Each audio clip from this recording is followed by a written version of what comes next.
Čaute, čaute. Dneska sa vidíme v ďalšom videjku. No, pred týmto videjko to som vymazal, lebo, nepodarilo sa mi. Ale dneska mám takú veľmi špeciálnu vec. Skoro nikto nemá, lebo ja som ju teraz od krstnej kúpil, že krstná mi kúpila tú hračku. No a dneska si predstavíme troch z Ninjaga. Takže prvého chcem predstavovať, že to je lietajúci koul. Ten je veľmi vzácny, teda pre mňa je vzácny. A dajú sa na ňom robiť aj triky, že sklopiť si napríklad krídla, alebo čo ja neviem, ešte hoci čo. No, to je prvý. A má aj takúto zbraň. Tá sa mi veľmi páči. Druhý je Zane, ľadový. On má takú kosu, neviem ako to mám povedať, že on sa s ňou ako keby že bráni. A dosť sa mi páči. A vlastne je dosť aj silný. A nakoniec, posledného, tu mám takého môjho najlepšieho. A tu je, že had. Teraz neviem presne, ako sa volá, ale mám to v takých časopisoch, ktoré som si pre vás prichystal. Už to vidíte, toto som si ja vytrhol.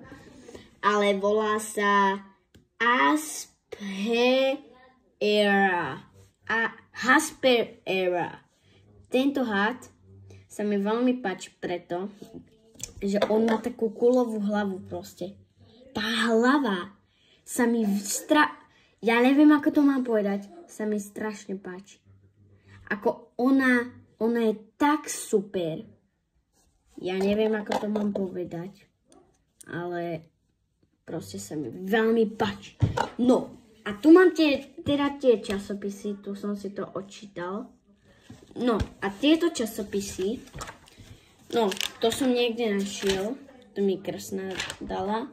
No a tuto je, že tuto, a tu je, že pyramídová odplata.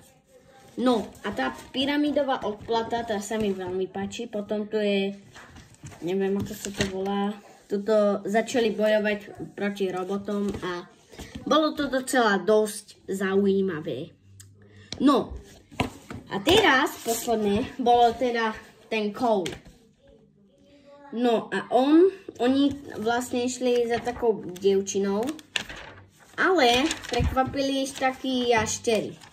No a nakoniec tých jašterov, to sú teda vevieričky obrie, tak oni vyšli sem, tí ninjovia, a zrazu tam vyšiel odtiaľ krtko a on ich išiel mlátiť. Teda, neviem, ako to mám povedať, ale ich začal byť. No a vlastne tento had sa mi veľmi páči. Aj tento. No, takže, toto bol môj koniec videjka. Čaute, papa, na večer. Čaute.